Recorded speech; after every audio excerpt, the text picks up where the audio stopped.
On behalf of the General Assembly, I have the honor to welcome to the United Nations His Excellency Alexander Lukashenko, President of the Republic of Belarus, and to invite him to address the Assembly.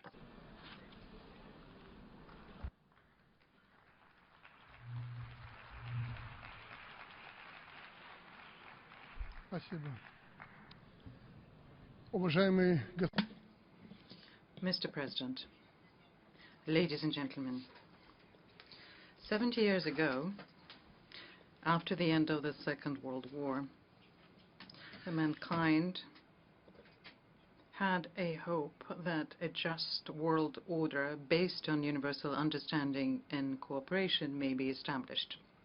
However, what followed after that, the Cold War that is, once again split the world into opposing blocs.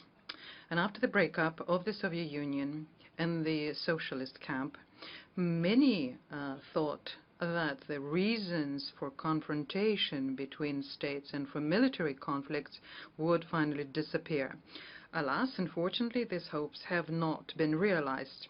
It is with regret that we have to state that our world has not become more stable, more predictable, or more comfortable for the majority of the people on the planet to live, despite the enormous work and tremendous efforts made to implement the large-scale plans of the United Nations. At the summit yesterday, we have adopted an ambitious agenda for the UN for the next 15 years. The outcome document focuses on 5 strategic areas that are, for all of us, vitally important. And they are people, planet, prosperity, peace, and partnership. And these notions have not emerged from nowhere. They are a logical continuation of efforts to achieve the Millennium Development Goals. Nonetheless, these efforts give rise to conflicting emotions. Yes, there are certain shifts in reducing global levels of poverty, in increasing the level of protection, and improving the health of mothers and children, in ensuring access to education. But, speaking about achievements, we also have to acknowledge that we did not have a qualitative breakthrough for the good of human civilization. Moreover, we see that the world today is being engulfed by new challenges, and then old problems are getting more acute. And these challenges and problems do not concern just one area, but rather all of the more important aspects of human activity. Firstly, today we're confronted with something that is absolutely new geopolitical phenomena in military conflicts, and this was mentioned by many an orator before me. What we are noticing is that a very high level of tension in international relations, in the unprecedented level, and threats are coming to the fore which cannot be reacted to. Focusing on minor disputes over secondary issues, the global communities overlook the emergence of aggressive terrorist states. The entire system of international security is undergoing a severe crisis. There's a loss of mutual trust between global players. There's an unwillingness to compromise, and a return to a bloc-like confrontation have basically put the world on the verge of a new war. New efforts continue to impose a new development model on other countries. Now, what does this lead to? As a result of foreign interference, export of color revolutions, and artificial regime change, countries which used to be stable beforehand have now been plunged into chaos and anarchy. And this is all given the gloss of democracy. Well, instead of the promised democracy and prosperity, people in these countries are living through extreme suffering and have been forced to flee. Crowds of migrants are besieging Europe today, and this too has now become a very acute international problem. Today, we increasingly depend on each other, and actions of one country have direct implications on the interests of many others. There is no longer such thing as an invulnerable country. And we must honestly acknowledge that we do not have an effective system of checks and balances. The states that claim global leadership unfortunately cannot escape the temptation to use force and economic blackmail in order to promote their own interests. The world has come dangerously close to a de facto renunciation of the principles of international law as they are enshrined in the UN Charter. Therefore, I'm deeply convinced that the organization needs a new, wide-ranging discussion of the principles of the future coexistence of states and peoples. I mentioned this before, but I want once again to stress it again. The organization, our organization, must not become a forum for mutual accusation and confrontation between states. There is no alternative to dialogue. We will have to deal with our problems collectively. One can, of course, build new walls, draw new division lines, but this will not make our problems disappear. Secondly, what is a serious challenge to the world's stability today is global economic threats. Currency wars, sanctions, the redivision of commodity markets, unfair competition, and other negative phenomena do compound the global crisis. And attempts on the part of a number of leading states to solve their problems at the expense of other countries also add to the confrontation and the feeling of estrangement. We can get out of this deadlock only through a comprehensive cooperation of economies of all countries and sustainable development for the benefit of the entire community, not just individual countries. At the same time, what is important is to make sure that the poorer and poorest states are supported. It is only through common efforts that we will be able to forge a new formula of universally mutually beneficial cooperation. And we suggest that as a foundation for this is an integration of integration as the most topical trend of the modern world. Just take a look at how many new integration groups and entities have emerged recently. And today we're talking about the prospects for cooperation between the European Union and the Eurasian Economic Union, about the large-scale Great Silkway project, about creating the Trans-Pacific Partnership and the Transatlantic Free Trade Zone, and dozens of others. If we succeed in avoiding unnecessary and dangerous competition amongst integration models and instead make them compatible and complementary to each other, we will be able to establish a global integration structure which would cover the entire planet and closely link different regions and whole continents.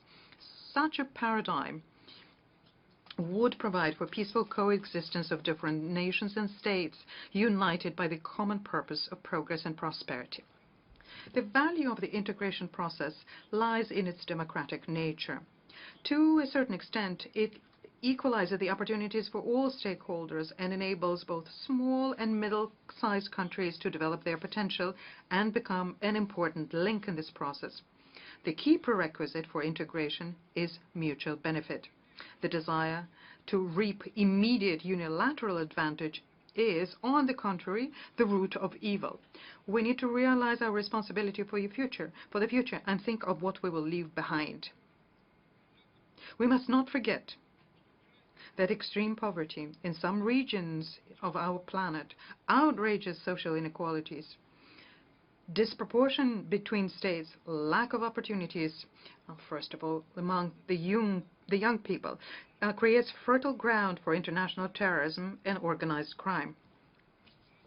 The third cluster of global threats that cause concern are of social, humanitarian, and environmental nature.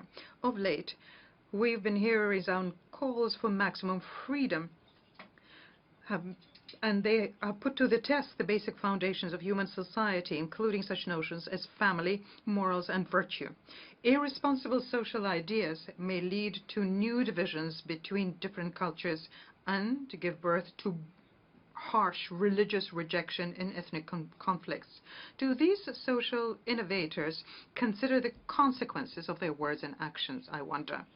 The same selfish attitude is characteristic of the mankind's approach to nature. For many years now, the international community has been trying, with no success, to meet the challenge of climate change, and many simply prefer to shift the burden of responsibility onto others, the next generation. Thinking about such problems, one cannot help but arrive at one idea. It seems that there is one deep-lying root of all these crises. It is an artificial cult of individual rights and freedoms at the expense of collective social interests. Under the guise of protecting human rights, the ousting and overthrow of governments, destruction of states, and wars over resources are being justified. Chaos and anarchy are proliferated, and predatory attitude to nature and pursuit of easy profit are fostered. This leads to degradation of human consciousness when someone's perverted whims are treated as standard. Such approaches give green light to social degradation, to the decay of moral principles and values. The very boundary between good and evil disappears. Belarus does not claim to have a magic recipe to how these issues can be resolved, but we sincerely believe that the answer lies in the realm of the ideas which were proposed to the world 70 years ago by the UN founding fathers. And first and foremost, I refer here to unconditional condemnation of violence. Wars must not be an instrument for settling scores between states. Peace cannot be kept by force. It can only be achieved by understanding, as was said by Einstein the wise. And this is something that it's hard to argue with. It's only through self-restraint that we can ensure the well-being and protection for all, both powerful and vulnerable alike. And this is precisely the very essence of international law, which is the only alternative to the law of the jungle. Belarus will always support any and all effort and initiative aimed at strengthening the system of international law, and this is our key foreign policy priority. However, peace and security globally alone cannot safeguard peace and security through the world. What is also needed is to create at the international level decent conditions of life for every individual. I'm deeply convinced that only a strong state can adequately cope with such a task. It's paradoxical, but humanity has entered the 21st century with a large number of failed and ineffective states. Now, what is a failed state? It's basically the absence of the rule of law and stability, outrageous inequality and extreme poverty, lack of innovation, and the absence of healthy moral values amongst the young. We in Belarus understand this very well. Over the past 2 decades, we have been purposefully building a sovereign, independent state with a socially oriented economy. We have paid and continue paying utmost attention to the policies that strengthen the family and help young people fully realize their potential. Let me be frank, we're very concerned by the ongoing destruction of the traditional family values in a number of countries. We particularly do not like being invited to accept certain moral deviations and various social innovations as natural. I do not want to dwell this too much. I am afraid I will get bogged down here and will be criticized. But I feel compelled to ask the following. Who is going to be giving birth to children? We will do everything to ensure that our grandchildren and their descendants preserve socially nurtured moral values, good traditions of spirituality and culture. And I can assure everyone with absolute confidence that anarchy, lawlessness and violence will never find room on the soil of my country, no matter what guise they take, including democracy. We are strong and self-assured enough not to let them in from the outside. A stable Belarus will continue to remain a provider of regional and international security. We intend to forge equal and mutually beneficial and respectful relations with all countries around the world. Good neighborly relations and mutual assistance are of special value to us, and that is why we strive for a peaceful settlement of the crisis in brotherly Ukraine as well as in other hotspots on the planet. Belarus will continue to be actively engaged in collective efforts to meet global threats and challenges, first and foremost within international organizations. These organizations have invaluable expertise and potential, and Belarus can offer the international community her experience, although limited, in tackling a number of problems. For example, the Chernobyl disaster and eliminating its consequences, dealing with the issue of trafficking in people. Thinking about our national experience, I can reach the following conclusion, and it is that only an alliance of strong, responsible, and effective states united by the system of international law can adequately respond to modern global threats and challenges. And here, in this regard, the role of the United Nations is crucial. These days, we hear a lot of criticism about the UN, and the Republic of Belarus, of course, shares the key idea that the United Nations should keep abreast of the times. But the important thing here is that as we reform, let's make sure we do not throw out the main thing, namely that we need to keep intact the principles and goals of the UN Charter. It's important also to understand that the UN, as I said on many an occasion, is all of us. And depending on how coordinated and constructive we will be, that will determine the well-being of the world community. Mr. President, I certainly do not want to sound once again as a prophet here on the second day of our work. But we cannot escape the feeling that what we're witnessing in the world is a specter of a new massive war. We must not allow this sinister vision to turn into reality. Yesterday, we discussed very important issues, the program for the future of the United Nations, which is very important.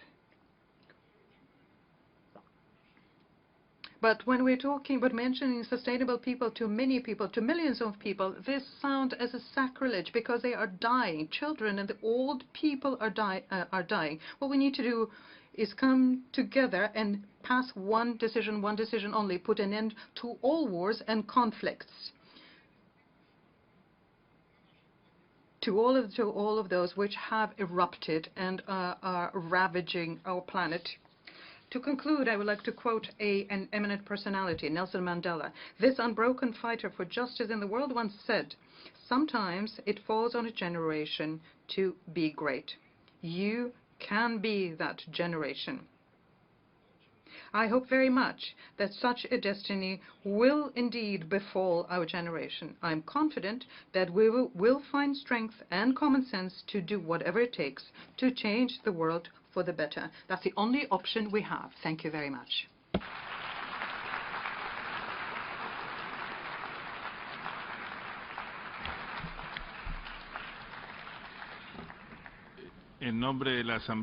On behalf of the General Assembly, I wish to thank the President of the Republic of Belarus for the statement just made. May I request representatives to remain seated while we greet the President.